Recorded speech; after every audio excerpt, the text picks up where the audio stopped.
Dear students, now we are going to discuss about the story Avon's Tries an O-Level Part 2. Dear students, let us see the summary of the story. In the earlier part, Avon's, a cunning prisoner, was appeared for O-Level exam. By using the chance, he was escaped from the prison fourth time successfully.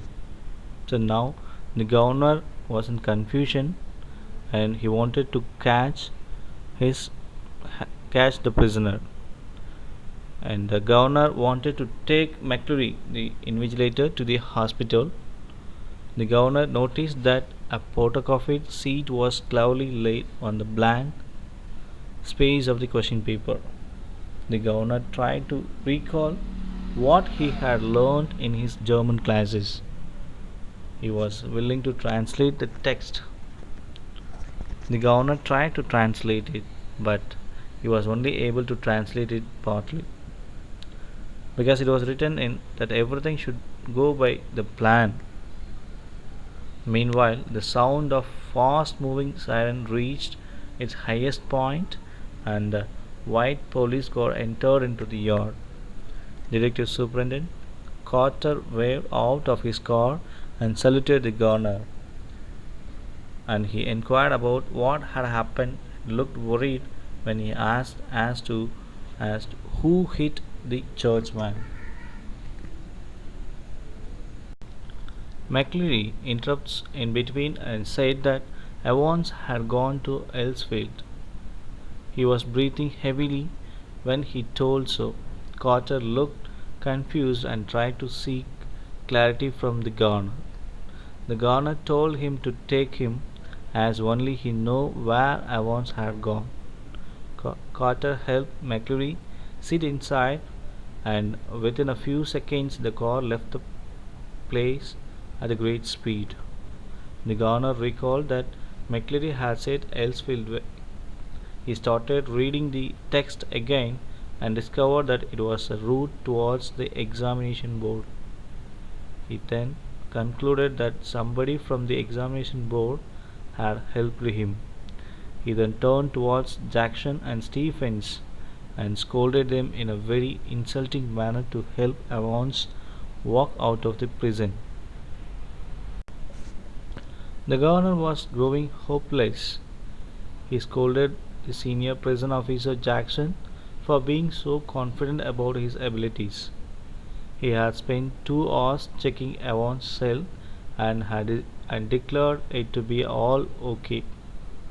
But the reality was that Evans was able to hide a false beard, spectacles, and other clerical stuff inside his cell. He also had a weapon which he had used to hit McCleary in such a terrible way. The prison van came behind, but the governor again looked down at the German text and tried to decode it. The word written it meant new grave. He tried hard to find the place and then finally decoded it to be Newbury. He had got the place where Evans had escaped to. He then ordered the driver to take Evans and Stephens to St. Aldate's police station. He also instructed them to ask for the Chief Inspector Bell on reaching at the police station. The governor called up Bell. He explained the entire situation to him. Bell said that he will catch him, but with some luck. The governor sat on his chair and started thinking while he lit up his cigarette. He thought that it was a nice plan, but felt that Evans was careless to leave the question paper behind. Once again the phone rang very hoarse on his desk. Carter informed him that McCleary had spotted him in a car at Elsfield Way. They chased him as they had noted down his number, but soon lost him at the Headington roundabout. He also then inquired about McCleary being taken to the hospital. Carter said that he has been taken to Radcliffe Hospital. The governor called in the hospital and inquired about the injured person. They replied that they had sent the ambulance to bring the patient, but they found no one there. When the governor heard about the disappearance of the person, he didn't hear anything more from the other side. He had understood the whole truth and he was feeling a bit uneasy of his neck. After a gap of 15 minutes, they found the real Reverend McCleary, who was tied up by two men in his study at Broad Street since 8:15 a.m. The search in Newbury resulted into nothing. It was clear that the man who was taken to the prison door by Stephens was not Evans, who had pretended to be McCleary, but Evans was one who stayed inside the cell and pretended to be a McCleary who was in the pool of blood. Now the story is moved up to Evans. After having delicious fish and chips and a small walk near Shipping Norton, he decides to go back to his hotel room to sleep early. He was wearing a new hat that had smartly hidden his short hair. He kept wearing it on his head even when he reached the reception of Golden Lion Hotel. Evans unlocked his room, and when he turned back after shutting the door, he was shocked to see someone in his room. He stood there lifeless. He had a quick look at the fierce looking man he had never expected in his room. It was the governor. Evans looked around hopelessly. Garner tells him that there is no use of it as he had his men all around. He was also shocked at the thought of the fair haired girl at the reception who was extra sweet to him. Evans looked disturbed. He held his head in his hands and it was silence for a few minutes. Evans then said that it was correction slip he guessed. The governor tells him that there are some people who know German. The governor admitted that he had provided the information to him foolishly. Evans said that the correction slip gave him both the hotel name and the time of the exam. Evans then inquired how did he come to know that he was staying in which Golden Lion hotel, as there were hundreds of them. Governor said the index number 313 and the center number 271 were the six-figure reference of the survey map for Oxfordshire, which brought us in the middle of Chipping Norton. Evans said, "He's right, but we thought that you will go to Newbury." Governor said that yes, we had. The governor then stood up and asked him where he got blood from the pore on his head.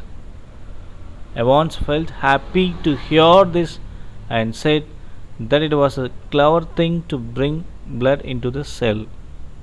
He then revealed that when invigilator was being searched before exam, he then stopped telling him anything so that he could use it in future too. The governor guessed it to be a rubber ring for piles. Evans smiled weakly and said it was a clever thing. He tells him that they got pig blood easily from the meat shop in Kidlington and said that one has to mix own blood to stop it from hardening. Evans took a break and said that he mixed 3.8% of trisodium citrate to prevent it from clotting. He then took Evans with him and walked down the stairs. Governor asked him how he planned this as he had no visitors or letters for him. He replied that he had many friends. Even his German teacher was his friend. The receptionist said that van was ready. Both Evans and the receptionist winked at each other. Evans was then chained by the prison officer and they both climbed the van. The governor said boy in a way as he was bidding him farewell. Evans asked him whether he knows any other language. The governor asked him the reason behind this. Evans sat back on his seat comfortably and happily replied that he asked so because he came to know that there will be O level Italian classes coming up next September. The governor assured him that he will not be with them by September. Evans thought for a while and then he said, "Yes, maybe." Soon the van turned right from the shipping Norton on the Oxford Road. The silent prison officer removed his handcuffs and asked the driver to drive fast. The driver asked about where to go in his Scotch accent. Evans suggested them to go to Newbury. At last, Evans was able to escape once again with the help of his friends who were now pretending to be the prison officer and the driver. Dear children, this is the summary of the story Evans tries an O level. And I hope you all understand the story and thank you.